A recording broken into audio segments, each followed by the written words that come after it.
Praise the Lord. परमेश्वर के नाम की स्तुति हो। The Bible speaks about a God who loves the creation. Bible एक ऐसे परमेश्वर के बारे में कहता है जो अपनी सृष्टि से बहुत अधिक प्रेम रखता है And He is the creator. और वो सृष्टि करता है And He wants to see that the creation attains its glory. और वो ये भी चाहता है कि उसकी सृष्टि उसकी महिमा पाए And He does all things accordingly.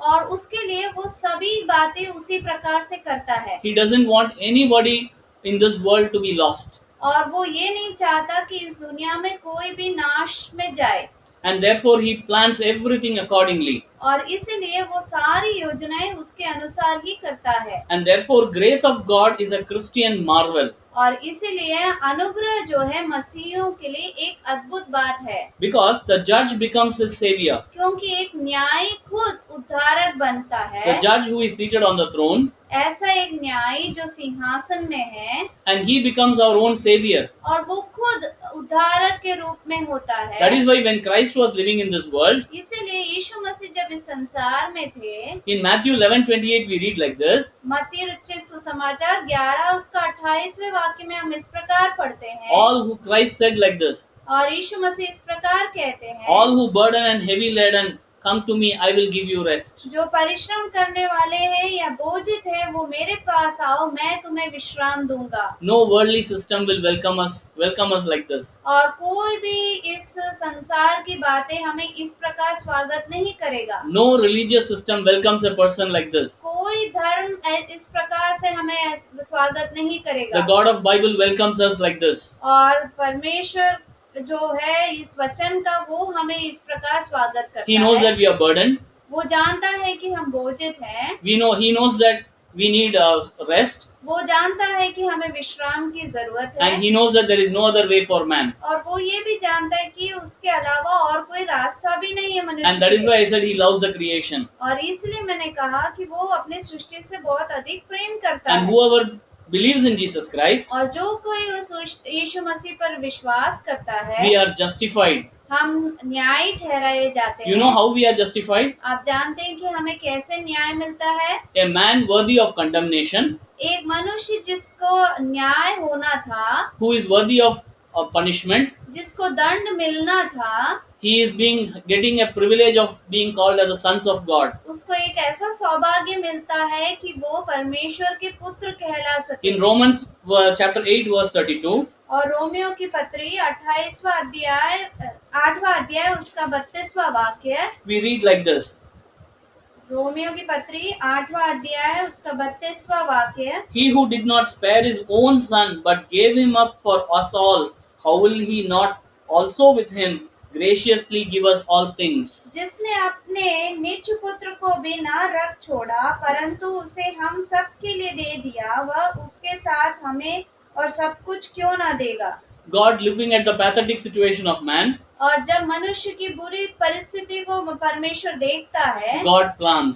और तब परमेश्वर योजना करता When है he plans, he doesn't give us any material things. और जब वो योजना करता है तो भौतिक बातों के लिए योजना नहीं करता He है wants he wants his own son to come into this world. वो चाहता था कि उसका इकलौता पुत्र ही इस दुनिया में When आए Jesus Christ came into this world, जब यीशु मसीह इस दुनिया में the आए very purpose was और उसका एक ही मात्र उद्देश्य था to send him to the cross और उसे क्रूस पर चढ़ाया जाए as a propitiation for our sins. और हमारे पापों के लिए वो उसे क्रूस पर मारा गया God did it graciously. और परमेश्वर ये अनुग्रह से किया He gave it freely for mankind. और ये मनुष्य के लिए मुफ्त में दिया गया Therefore, no man can boast. और इसीलिए कोई भी मनुष्य अपने आप में घमंड नहीं कर सकता No prayer can get this privilege. और कोई भी प्रार्थना के द्वारा ऐसा एक बड़ा सौभाग्य नहीं मिल सकता No ritual can get this benefit. कोई भी रिवाज से हमें ये सौभाग्य नहीं मिल सकता Only Jesus Christ can give us this benefit. केवल यीशु मसीह ही ये फायदे को दे सकते It हैं was God's merciful decision. और ये परमेश्वर का एक कृपा भरा निर्णय था And not only that, you know why he did it?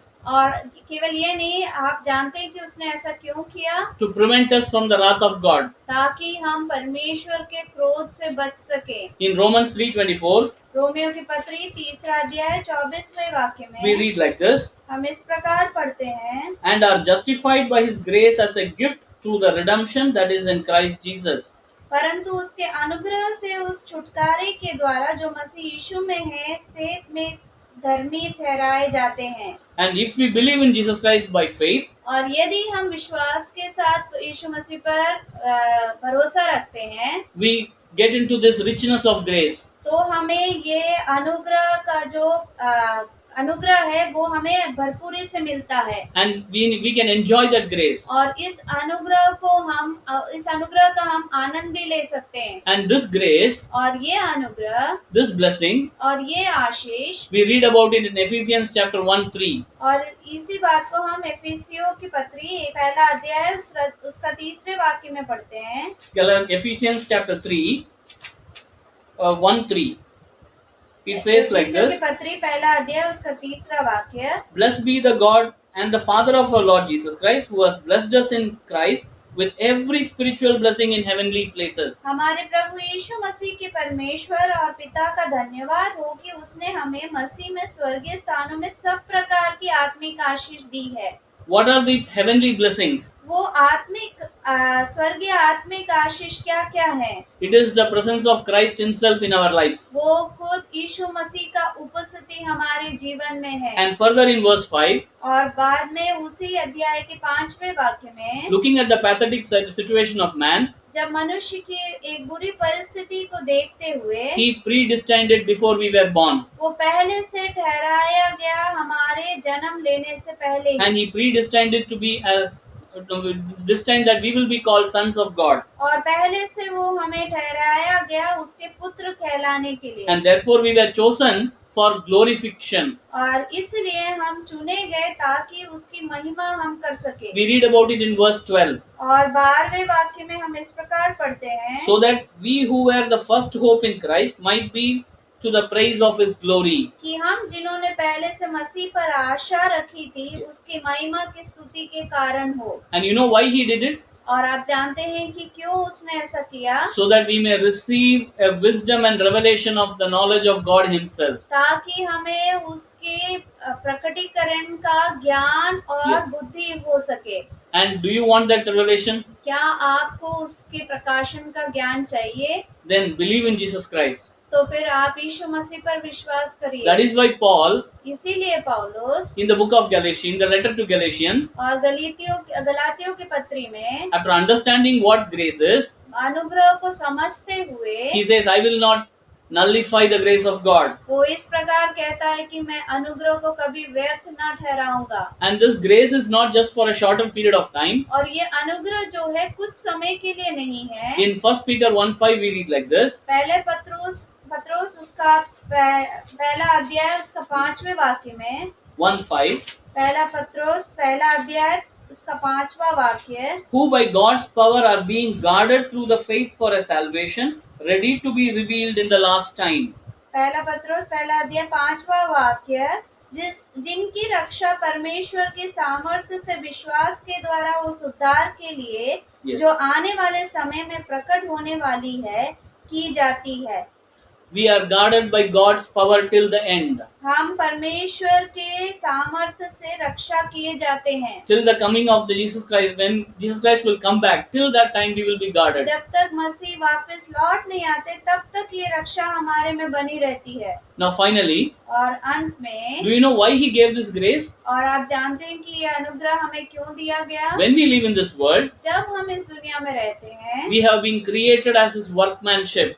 हम उसके कारीगर के रूप में बनाए गए In हैं। Ephesians 2:10 we read like this, एफिसियों की पत्री 2 अध्याय उसका 10वें वाक्य में हम इस प्रकार पढ़ते हैं, For we are his workmanship created in Christ Jesus for good works, which God prepared beforehand that we should walk in them. क्योंकि हम उसके बनाए हुए हैं और मसीह यीशु में उन भले कामों के लिए सृजे गए हैं Yes. जिन्हें परमेश्वर ने पहले से हमारे करने के लिए तैयार किया। God prepared it beforehand. परमेश्वर ने पहले से इन सबको तैयार We are किया। His workmanship. हम उसके कारीगर हैं। Do you want this grace? क्या आपको ये अनुग्रह चाहिए? Do you want the judge to become your savior? क्या आप चाहते हैं कि आपका न्याय आपका उद्धारक बन जाए? Whoever listens to me, जो कोई आज हमें सुनते हैं, Jesus Christ is there calling you. आज यीशु मसीह आपको बुला रहे हैं। Come to me, I will give you rest. तुम मेरे पास आओ और मैं तुम्हें विश्राम दूंगा। And not only that, और केवल ये ही नहीं, He has predestined us. और वो उसने हमें पहले से ही ठहराया है। The judge is welcoming you. वो न्याय आज आपका स्वागत कर रहा है। And He is welcoming you as a savior. और वो आपको एक उद्धारक के रूप में बुला रहा है या पुकार रहा है। And He wants to fill you with heavenly blessings in Jesus Christ. और वो आप में उन सारी स्वर्गीय आशीषों से भरना चाहता है। The choice is yours. आपका है चुनाव। There are many options in this world, इस दुनिया में बहुत से और भी चुनाव हैं, but none of them will make us into God's workmanship. लेकिन ये कोई भी जो संसार की चुनाव है हमें परमेश्वर के कारीगर नहीं बना सकता। And we have been created for good works in this world. और हम अच्छे कामों को करने के लिए इस दुनिया में बनाए गए हैं। And God will protect us till the end of this world. और ये परमेश्वर हमें अंत तक हमारी रक्षा करेगा। May God bless us with this word. परमेश्वर इन वचनों से आप सबको आशीषित करे। Amen. आमीन।